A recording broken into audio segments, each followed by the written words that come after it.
ассалому алайкум дӯстон, хушомадем ба шабакаи мо. Дар навори имрӯза барои шумо тозатарин ва муҳимтарин хабарҳоро аз ҷаҳони ММА омода кардем. Лайкро зер карда 3-4 калима комментария нависен. Мо боша наворро оғоз мекунем.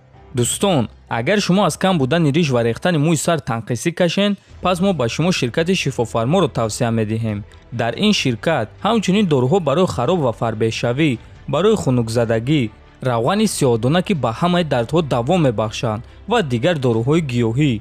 ва аз ҳама муҳим он аст ки доруҳои ин ширкат гиёҳӣ ва оригиналанд. хиди ҳозир ба номерҳои дар рӯи экран буда занг занен ва ҳатман аз номи канали Паҳлавон гап занен. ҳамин гуна шумо ҳам моро дастгирӣ мекунед ва ҳам доруҳои даркории худро дастрас мекунед.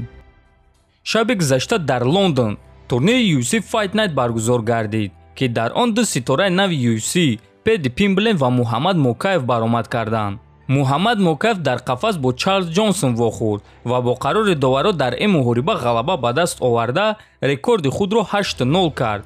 ин дуюм муҳорибаи Муҳаммад дар UFC буд ва дар ин муҳориба Муҳаммад Мокаев рекорд гузошт аз ҳама текданҳои зиёд дар як муҳориба дар вазни 57 килограмм.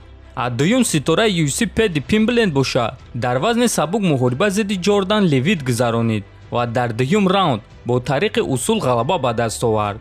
бояд гуфт ки ин сеюм муҳорибаи Пэдди дар UFC буд ва ӯ ҳар се ғалабаҳои худро фавран ба даст овардааст. муҳорибаҳои пурраро метавонед дар телеграм канали мо Паҳлавон TG тамошо кунед. ссилкаи телеграм дар описани видео.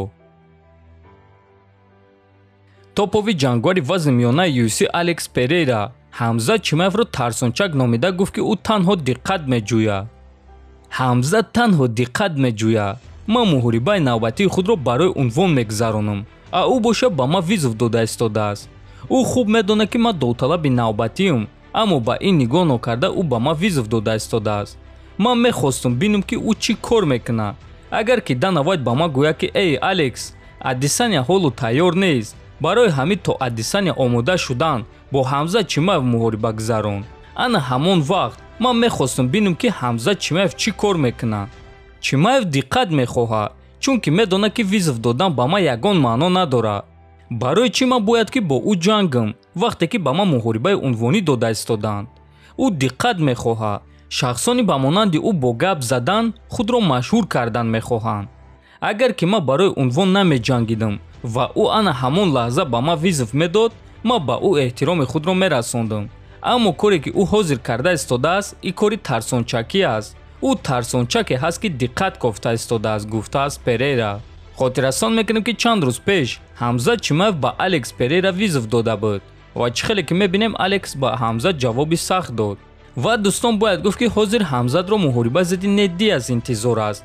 Алекс Перейроро боша муҳориба зидди чемпион Исраил Адесanya интизор аст. ва ҳамчунин бояд қайд кард ки Ҳамзат Чимаев дар вазни нимёна баромад мекунад, Алекс Перейра боша дар вазни миёна.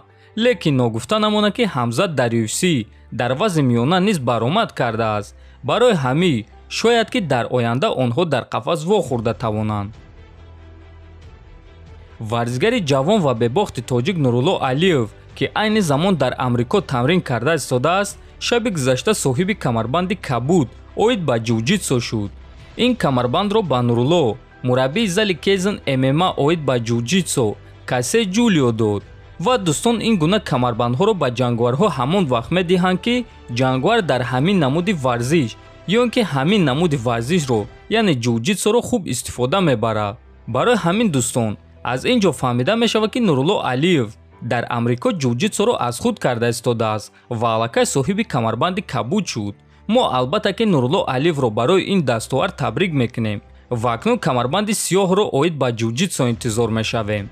оиди муҳориба бошад дӯстон, айни замон Нурулло тамринҳои ҷиддӣ гузаронида истодааст ва интизори пешниҳодҳои хуб аст. умедвор мешавем ки ба наздикӣ хабарҳои хуб мешаванд ва мо ӯро дар қафас мебинем. дар ҳамин ҷо дӯстон навори мо ба анҷом мерасад. фикр ақидаотонро нависен, ҳатман дар канал обуна шавен. то боздид хонободу сарбаланд бошен.